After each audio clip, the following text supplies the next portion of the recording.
I was just so over it. I really didn't want to hear that first thing in the morning. Protecting little ears. It's a problem parents face every day. Hey, sexy lady. I wanna be drunk when I wake up. Really, is that good enough to be played when they know kids are in the car? I mean, should they be able to play nasal spray ads when they know that there's kids? And I could have complained and I could have whinged and moaned, but in the end of the day, I wanted something more. Charlotte Caruso's solution: to start her own family-friendly radio station. And you're listening to PuggleFM? Or so she thought. One of the first conversations I had with the ACMA was, you've got 99% chance that this will never happen. And that was heartbreaking. I've never felt so defeated. The Australian Communications and Media Authority, or ACMA, hands out radio licences, but not to PuggleFM.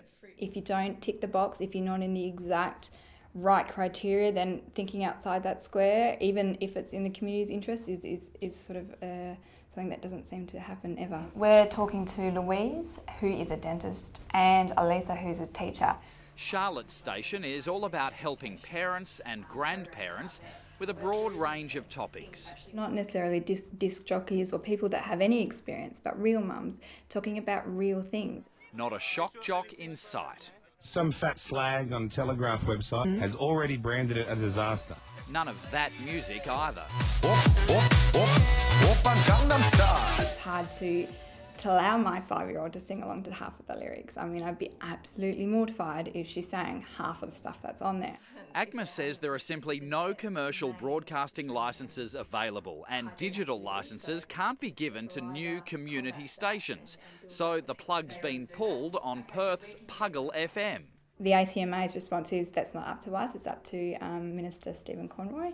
And Stephen Conroy's come back and said, well, it's not really up to me, it's up to the ACMA and the legislation, which I can't change. Why not mums? Why not young kids? And why not some entertainment aimed their way in their own specialised way? Broadcasting veteran Gary Carvolth supports Charlotte Caruso, saying a family-friendly station would see advertisers knocking the door down. What about your Heinz? What about all the kids' suppliers of foods and playground equipment, everything aimed, clothing? There's such a wide market of sponsorship out there, and if they're aware of this, I'm sure they're going to jump into it. Refusing to be silenced, Charlotte is broadcasting via the internet. Okay, so you are streaming online now. So what's wrong with just keeping it like that? I mean, we could, but unfortunately, you know, if you're at home mum, it's not practical for you to be at the computer all day listening. So you're all about just trying to reach a broad audience. More people to join in and to make PuggleFM more of a community, richer experience. A busy mum to 5-year-old Annabelle and 3-year-old Bianca, Charlotte spends her spare time gathering signatures for a petition and lobbying bureaucrats in Canberra.